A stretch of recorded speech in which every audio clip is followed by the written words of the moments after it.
जंग सितंबर 1965 के पस मंज़र में लिखा हुआ एक शाहकार नावल BRB बहती रहेगी, जिसमें पाक भारत जंग के वलुलाहेज़ वाक़यात शामिल हैं।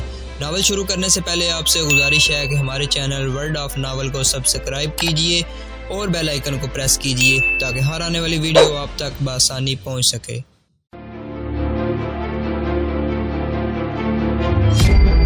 उसे मालूम नहीं था कि थाने में रशीद का अच्छापन खत्म हो चुका था। इंस्पेक्टर शाह ने कैप्टन तारक को कई बार कहा था कि इस लड़के के खिलाफ कोई इल्जाम नहीं, ना इस पर कोई शक है और इसमें इतनी हिम्मत भी नजर नहीं आती कि ये जासूसों के गिरोह में शामिल हो जाता, लिहाजा इसे छोड़ दिया जाए। लेकिन कैप्टन तारक को इस पर यह गुस्सा था कि उन दिनों नौजवान और बच्चे भी जंगी जज्बे से दीवाने हुए जा रहे हैं और ये लड़का इश्कबाजी में लगा हुआ है। कैप्टन तारक और रशीद पर यह गुस्सा भी था कि उसने झूठ बोला था कि वो शम्मा के साथ नहीं था। उसने रशीद को हवालात में बंद कर दिया था। रशीद हवालात में रोता था। इंस्पेक्टर शाह और कैप्टन तारक को देखकर वो दहाड़े मारने लगता था। उसका बाप और भाई थाने में आते और उसके जुर्म के मुतल्लिक पूछते और मिन्नत समाज करते थे कि इसे छोड़ दिया जाए। जब चौधरी करामत अली खारियां से वापस अपने घर आया, उस वक्त थाने में कैप्टन तारक हवालात के दरवाजे के सामने खड़ा था। रशीद का बाप बरामदे में खड़ा था। आज उसने कैप्टन तारक और इंस्पेक्टर शाह की इतनी ज्यादा मिन्नत समाज की थी कि रो पड़ा था। कैप्टन तारक उठा और हवालात के दरवाजे के सामने जा खड़ा हुआ। रशीद हवालात में फर्श पर घुटनों में सर दिए बैठा था। एक हवालाती ने उसे ठोकर मारकर बताया कि कप्तान साहब आए हैं। रशीद तेजी से उठा और हवालात की सलाहों से जा लगा और रोजमर्रा की तरह रोने और बिलबिलाने लगा। कैप्टन तारक कुछ कहे बगैर उसे देखता रहा।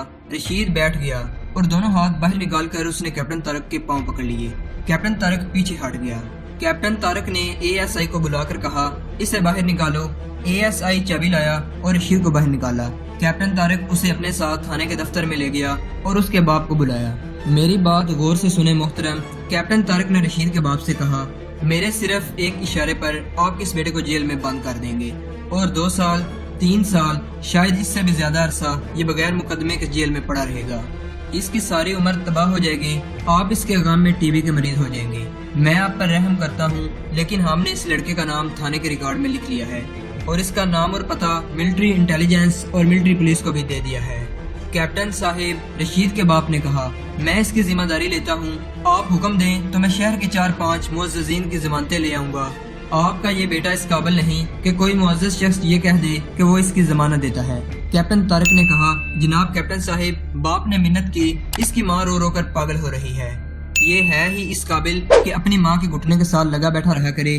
कैप्टन तारक ने कहा, मेरी पूरी बात सुन लें। आप देख रहे हैं कि आजकल नौजवानों में कैसा जज्बा है और वो क्या कर रहे हैं, लेकिन आपका ये बेटा फिल्मी ड्रामे खेल रहा है। एक शरीफ बाप की बेटी को वर्गला कर बाहर ले गया था, फिर इसने झूठ बोला कि वो उस लड़की के साथ नहीं था। कैप्टन साहिब, रशीद के बाप ने कहा, मेरे दूसरे दोनों बेटे दिन रात जंगी कामों में मसरूफ रहते हैं। खुदा की कसम 2-2 मरतबा खून दे चुके हैं, लेकिन मेरा ये बेटा, इसके जिस्म में खून रह ही कहाँ गया है जो ये फौज को दे दे। इंस्पेक्टर शाह ने कहा, इसकी करतूत ने इसका खून चूस लिया है। आप कैप्टन साहब का हुक्म सुन लें, बीच में न बोलें। आपके बेटे के करैक्टर के लड़के झूठे किस्से सुनाकर हीरो बनने की कोशिश किया करते हैं। कैप्टन तारक ने कहा, इस लड़के ने अगर कहीं ये जिक्र कर दिया कि फलां लड़की इसके साथ बाहर गई थी तो मैं इसे गिरफ्तार करके जेल भेज दूंगा। आप भी इससे नहीं पूछेंगे कि वो लड़की कौन थी, किसकी बेटी थी। आपको मालूम था कि आपका ये बेटा आपके दूसरे बेटों से मुख्तलिफ है, फिर भी आपने इसे सीधा करने की कोशिश नहीं की। अब हम इसे सीधा करेंगे। कैप्टन साहिब, मेरी बात सुन लें। कैप्टन तारक ने कहा, वो जो सरहदों पर खून में नहा रहे हैं और जिनकी लाशें टैंकों तले कुचली जा रही हैं, वो भी किसी के बेटे हैं। आपके इस बेटे को भी सरहद पर होना चाहिए था, मगर ये लड़का मुसलमान की औलाद मालूम नहीं होता। मैं अब ये चाहता हूँ कि ये होश में आ जाए और इंसान का बच्चा बन जाए, और सबसे ज्यादा जरूरी बात यह है कि ये अपनी जुबान बंद रखे। कैप्टन तारक ने झूठ बोला। हर वक्त CID के 1-2 आदमी से देखते रहेंगे। जो ही इसके मुंह से उस लड़की के मुतल्लिक कोई बात निकली, ये वहीं पकड़ा जाएगा। इसे ले जाएं और इस पर सख्ती करें, इसका दिमाग दुरुस्त करें। इजाजत है साहिब, रशीद के बाप ने पूछा। ले जाएं इसे, कैप्टन तारक ने कहा। रशीद अपने बाप के साथ खड़ा था। बाप एक कदम पीछे हटा और इससे पहले किसी को पता चलता कि वो क्या करने लगा है, उसने अपने एक पांव का जूता उतारा। रशीद नंगे सर था और वो कैप्टन तारक की तरफ देख रहा था। उसके बाप ने बड़े जोर से रशीद के सर पर जूता मारा और बोला, चल मेरे बेटे। रशीद बिदक कर परे हो गया और दोनों हाथ सर पर रख कर रोने लगा। कैप्टन तारक और इंस्पेक्टर शाह हंस पड़े। बाप ने रशीद को बाजू से पकड़ा और उसे दरवाजे की तरफ करके एक जूता और उसके सर पर मारा और बोला, आगे चल। रशीद आगे को चल पड़ा। बरामदे से निकलते बाप ने उसके सर पर एक जूता और मारा और जहाँ तक बाप बेटा थाने वालों को नजर आते रहे, बाप 8-10 कदम बाद उसे जूता मारता रहा।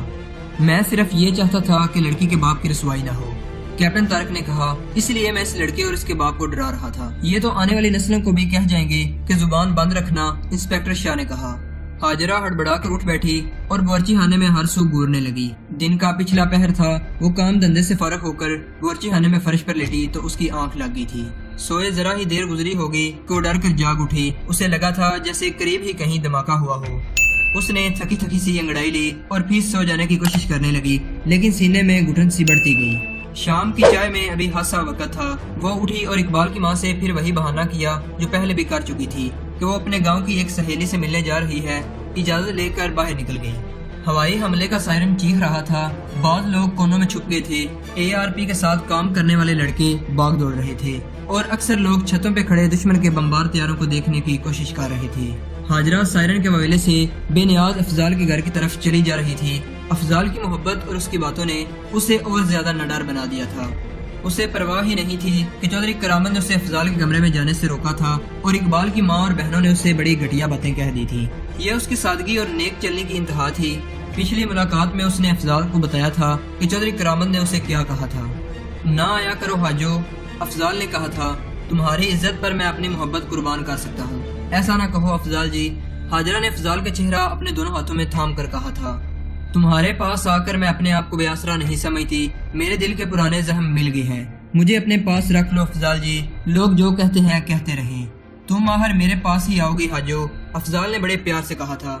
हाजरा ने अफजाल का गाल अपने रुखसार से लगाकर बड़े जोर से बेंचा था।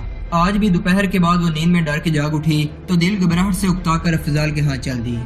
रास्ते में उसे सूबेदार अकबर अली मिल गया। वो बहुत तेज चला आ रहा था। हाजरा खुश थी कि वो लड़ाई पर चला गया है, मगर वो फिर वजीराबाद की गलियों में घूम रहा था। हाजरा उसे ख्वाब समझने लगी। वो तो कहती थी कि अकबर अली लड़ाई पर चला गया है तो उधर ही मारा जाए, मगर वो जिंदा और सलामत वापस आ गया था। उसने वर्दी नहीं पहन रखी थी। वहाँ और कोई रास्ता न था, वरना वो रास्ता बदल लेती। दोनों के दरमियान फासला कम होते होते खत्म हो गया। अकबर अली हाजरा के करीब आ रुका।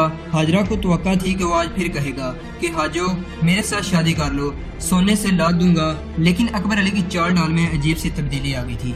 वो हाजरा के पास इस तरह रुका जैसे रुकना नहीं चाहता था। जब हाजरा से मुखातब हुआ तो उसके अंदाज से जाहिर होता था जैसे उसे बात करने की भी फुर्सत नहीं थी। ओह तुम हाजो, उसने पूछा, कहाँ जा रही हो? अपने काम से, हाजरा ने बेरुखी से कहा और उसके दिल से नफरत उमड़ आई। उसने तंजिया कहा, तुम तो लड़ाई पर गए थे, भाग आए। मैदान में मर्द ही ठहर सकते हैं। सूबेदार अकबर अली ना हंसा ना मुस्कुराया, जैसे उसने हाजरा की बात सुनी ही ना हो। हवाई हमले के सायरन चुप हो गए थे। दूसरे लम्हे ऑल क्लियर की लंबी ले बजने लगी। वजीराबाद के इर्द गिर्द ये तीसरा हवाई हमला है। अकबर अली ने अपने आप से बात करने के अंदाज में कहा, तीनों हमले रेलगाड़ी पर हुए हैं। वो बोलते बोलते इस तरह चुप हो गया जैसे अपनी आवाज से चौंक उठा हो। उसके सामने हाजरा खड़ी थी। वो तो जैसे हाजरा की मौजूदगी से बेखबर था।